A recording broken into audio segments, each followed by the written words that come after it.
Assalamualaikum warahmatullahi wabarakatuh. Jumpa lagi bersama saya Sriwahini Ningsih dari kelas 28B. Hari ini saya akan menjelaskan materi mengenai evaluasi pembelajaran dengan topik tingkat kesukaran, daya beda, serta efektivitas pengecoh pada tes. Yang pertama adalah tingkat kesukaran. Tingkat kesukaran adalah derajat kesukaran atau taraf kesukaran butir dalam suatu tes bagi peserta didik dan dinyatakan dengan P atau proporsi. Adapun kriteria indeks kesukaran bisa kita lihat seperti pada tabel di samping, di mana proporsi kurang dari sama dengan 0,30 itu masuk kategori sukar, kemudian proporsi lebih dari sama dengan 0,31 dan kurang dari sama dengan 0,70 itu masuk kategori sedang.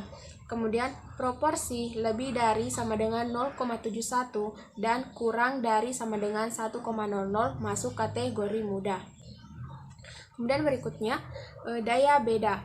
Daya beda atau D adalah kemampuan butir tes untuk mengetahui seberapa besar suatu butir tes dapat membedakan antara peserta tes yang berkemampuan tinggi dengan peserta tes yang berkemampuan rendah.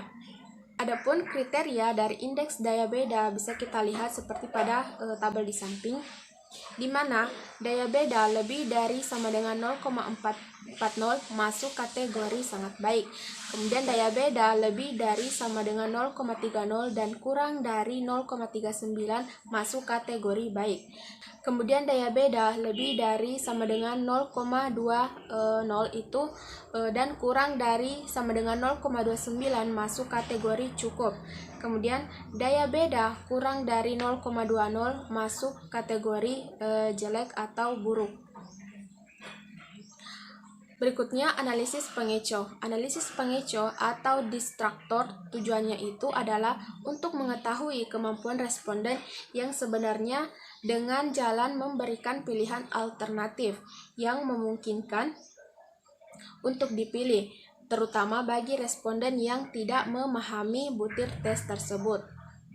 Butir tes yang berbentuk pilihan ganda hanya ada satu pilihan jawaban yang benar dan pilihan jawaban lainnya digunakan untuk sebagai pengecoh. Jika terdapat pengecoh yang tidak dipilih oleh peserta didik, maka pengecoh tersebut tidak efektif atau keberadaan pengecoh tidak ada fungsinya.